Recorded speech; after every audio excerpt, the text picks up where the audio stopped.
The map of the world is inked in water and blood. Water because it separates land areas. Notice, for instance, how countries, provinces, cities and towns, and even small barangays are demarcated by oceans, lakes, and rivers. And blood because in wars, territories are drawn and redrawn depending on who lost and who won. Like old Sparta, empires like Rome, modern nation-states like France, present-day imperialists like the US, transnational alliances such as the European Union, and many other kinds and types of what people call nations and states or countries and republics. In any case, for our purposes, we can classify communities into 4 interlocking settings and scopes: global, national, personal, and local, which we shall discuss in lessons 8.2, 8.3, 8.4, and 8.5 respectively.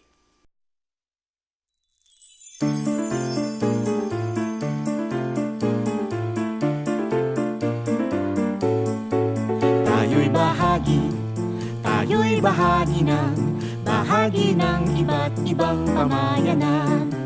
Namamalagi, naninirahan, malalakip munting mga pamayanan.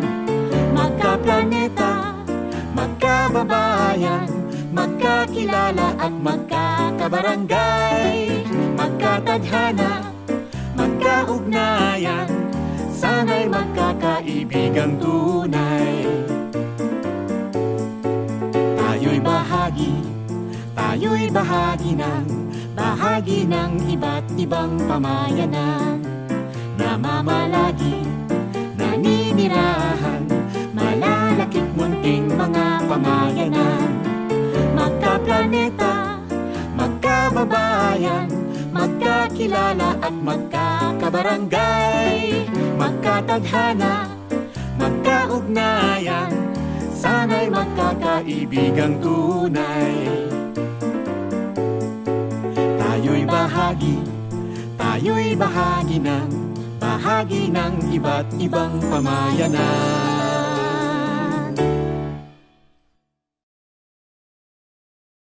Since all of us live in one planet, we are all affected by a myriad of global issues such as world trade, international conflicts, toxic waste, chemical weapons, nuclear power, climate change, AIDS, natural and human-made calamities, human trafficking, death, viruses that knock down millions of computers via the internet, and of course NBA scores and Hollywood gossip.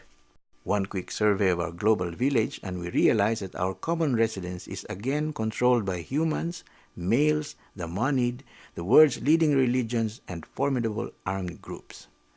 Furthermore, the countries of the world are sharply and bitterly divided according to race, economic clout, and worldviews. What to do? Oppose global pollution, xenophobia, genocide, north-south economic divide, and terrorism, whether sponsored by governments or not. Propose popular awareness of planetary issues alongside international solidarity in forging and advocating a global peace agenda. We know from our history that our so-called republic was just assembled and imposed upon us by our colonizers. Nevertheless, we have altogether internalized the idea that we are all Filipinos, whether from Mindanao, Visayas, or Luzon. There are quite a number of issues that affect all of us as one country, whether we want it or not. And like many other countries, ours is a hot pot of languages, races, and religions. Yet, since we are one nation, we ought to try to welcome each other, listen to each other, understand each other, and align our energies with the interest of the marginalized majority. This will be our shield against opposing armies, ecologic ruin, religious intolerance, and wholesale looting of our national wealth by landlords, macho trapos, transnational corporations, and their local dummies. And what to do? Oppose centralism and monolithic nationalism.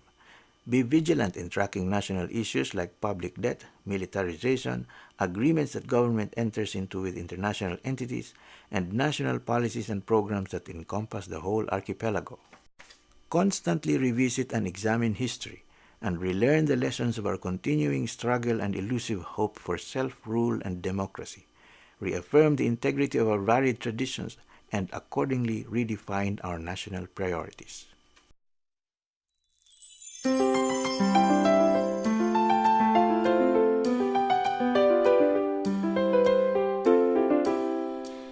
May inamtan tuwin, pula, dilaw, putit, bughaw.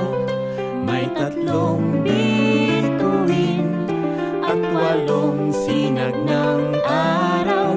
Kay tingkad, kay tayog ng ating mithiin, tulad ng bandayog ng watawat natin. La la la la la, la la la la la, la la la la la, la la la, la la la la la, la la la la la, la la la la la, la la la.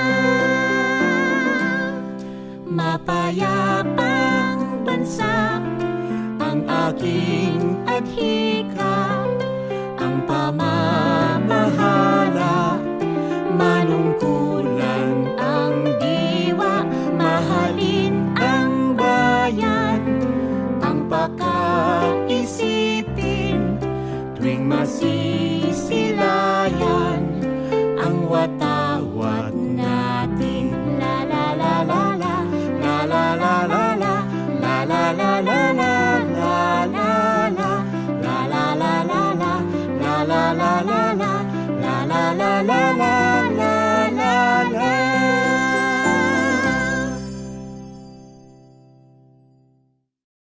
We are all born with parents, relatives, and persons whom we spend most of our lives with.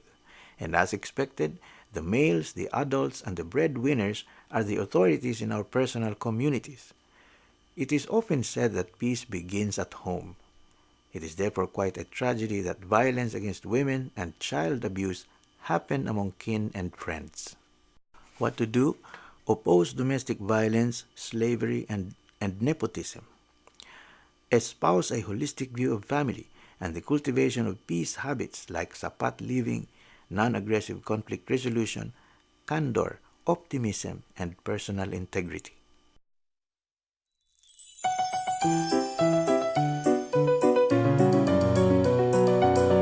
Sa bayan ng lola't lolo, kami minsay nagbakasyon. Nakadaupang palad ko ang kadugot karelasyon. Biyenan ang turing ni tatay dun sa nanay ni nanay, na ang tawag ay balae dun sa tatay ni tatay. Chiki chiki ching, chiki chiki ching, chiki chiki ching ching ching ching ching, chiki chiki ching, chiki chiki ching, chiki chiki ching ching ching ching ching. Mga kapatid ni ina ay tiyahit-tiyuhin ko raw, ngunit ayon kay ama ay mga hipag niya't bayaw. Kala ko ng lolo ko, lolo niya ang lolo ko, sabay nagmano sa noo, kami pala'y pinsang buo. Chiki chiki ching, chiki chiki ching, chiki chiki ching ching ching ching ching, chiki chiki ching, chiki chiki ching, chiki chiki ching ching ching ching ching. Yay unang araw pa lang sa nayon ng ninuno ko, ang aming angkan hanggang tuhod, talampakan at kuko. Nang kami na'y pabalik, 1,000 ang humalik, dahil kamag-anak ko halos ang buong baryo.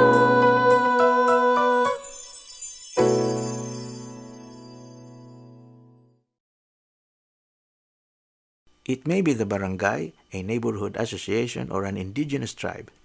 In local communities, people have more chances to be heard since there are fewer of them. The principle is simple. As social structures are decentralized and devolved, more people get to participate in the democratic process. As the classic Volkswagen ad puts it, think small. It is also in basic democratic communities that people are trained in the intricate art of a working democracy. Consistent exposure of people to direct democracy serves as a countervailing force against the cold and faceless hegemony of traditional partisan politics and privatized political dynasties. The social implication is crucial. The more vibrant and participative small communities you have, the better chances for society as a whole to prosper in peace. What to do?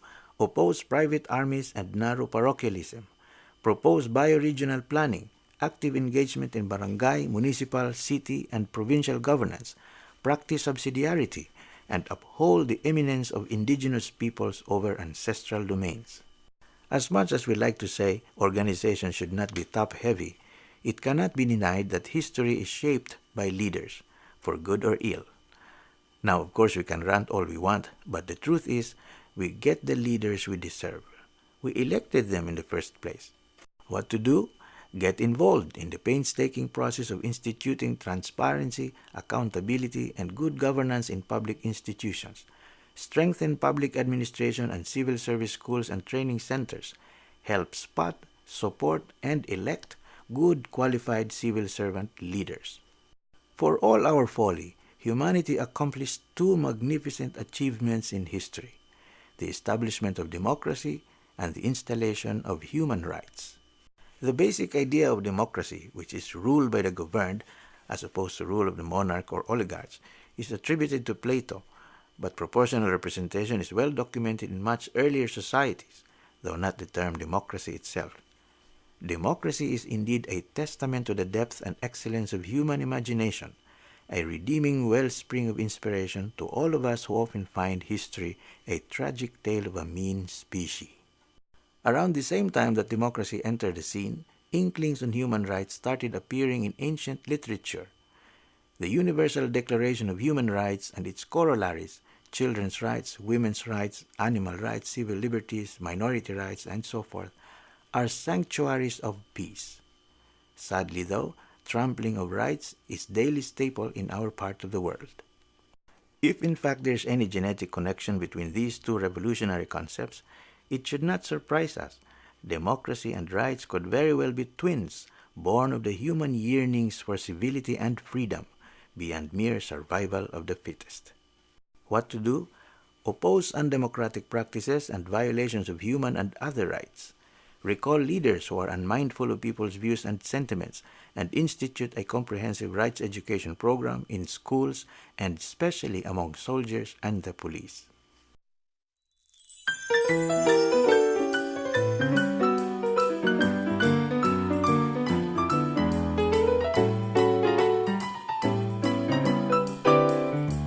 Salika, salika, salika, panukala ay pangkalahatan at igalang ang bawat isa. Kalakihat, kaliit-liitan, magkaisuno nating alagaan dun sa puno ng kapayapaan, ang kambal na sanga, demokrasya at mga karapatan. Salika, salika, salika, panukala ay pangkalahatan at igalang ang bawat isa. Kalakihat, kaliit-liitan, magkasuno nating alagaan dun sa puno ng kapayapaan, ang kambal na sanga, demokrasya at mga karapatan. Ang kambal na sanga, demokrasya at mga karapatan. Ang kambal na sanga,